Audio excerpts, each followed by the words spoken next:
Call me weird, Kadasig, but this is me. Hello, Kadasig. Have a blessed life. Kamusta po kayo? Okay, tapos na ako nag-prayer. Tapos na rin ako nagbasa ng Bible. And also, uminom ng tubig. Tapos na rin ako nagsaing. And then, may na-prepare na rin akong recipe para lutuin ko after my vlog. So, time check is 6:31 a.m. Alam niyo, Kadasig, nagising ako 2 a.m. At natulog ako 9 p.m. Nagising ako 2 a.m. So, ang weird ko lang, hindi talaga ako makatulog kapag nagising ako galing natulog. Ah? Ang gulo ko nung magsalita. Well, anyway, Kadasig, yan lang ang clip muna natin ngayon. May isi-share kasi ako sa inyo kung ako lang ba ang ganito. I have here some slices of radish. So this one, malinis to naglinis naman ako ng kamay. Yan, 4 slices. Alam niyo, Kadasig, hindi kasi ako kumakain ng meat. Ang kinakain ko lang are vegetables and seafoods. So hindi ako mapili, kinakain ko lahat. Except meat. So yun nga, may radish ako dito. Natikman ko na to. 5 to eh. Natikman ko na to. Natikman ko ang isang slice. Na-weirdo ako. This is my first time. Kung hindi ako nagkamali, this is my first time na kumain ako ng radish na kilaw. And you know, it tastes weird. Parang siyang sobrang acid. Nanibago ako sa lasa niya. Kasi, nagkikilaw naman ako sa mga kahit anong sa ibang mga gulay. Pero, one of them, parang ito din yung, ang weird ng lasa niya. Parang, kung magmumukbang ako ng kilaw sa vegetables, hindi ko siya isali. Pero, kapag lulutuin na. Pero hindi ko alam Kadasig, hindi kasi ako cooking girl. Ano ba dapat ihalo nito kapag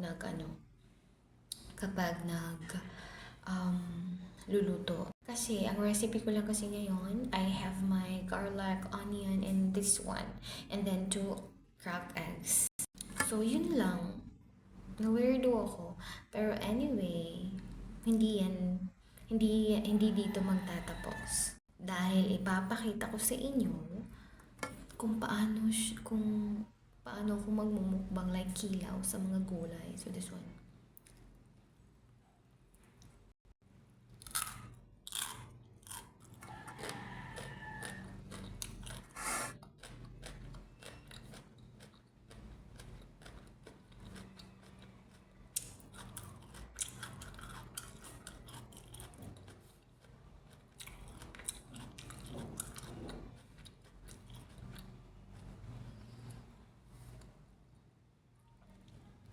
Kadasig, kung hindi mo siya ngunguyain ng maayos, para lang siyang nuts yung lasa niya kapag hindi mo siya ngunguyain ng maayos. Pero kapag ngunguyain mo siya ng maayos, doon nalalabas yung parang katas niya na, parang katas ng kapayas na ganun, yung duga niya. And I think, siya, ang acid. Pero uubusin natin to. Pero hindi ako magmumukbang nito na hilaw. Ayun ko lang kung luto na. Nakalimutan ko na kasi ang lasa nito kapag luto na kasi hindi kasi ito nasama palagi sa mga gulay na naluluto ko. Nasubukan ko nang lutuin ang word niya.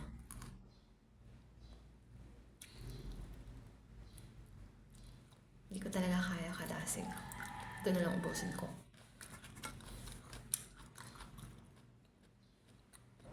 Ang weird niya talaga.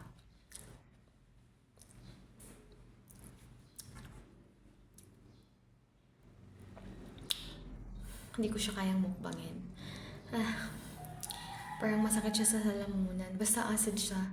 Basta hindi ko gusto. Well, anyway, Kadasig, thank you so much for subscribing me, following. Your heart, their reactions, comments, and shares. God bless you all.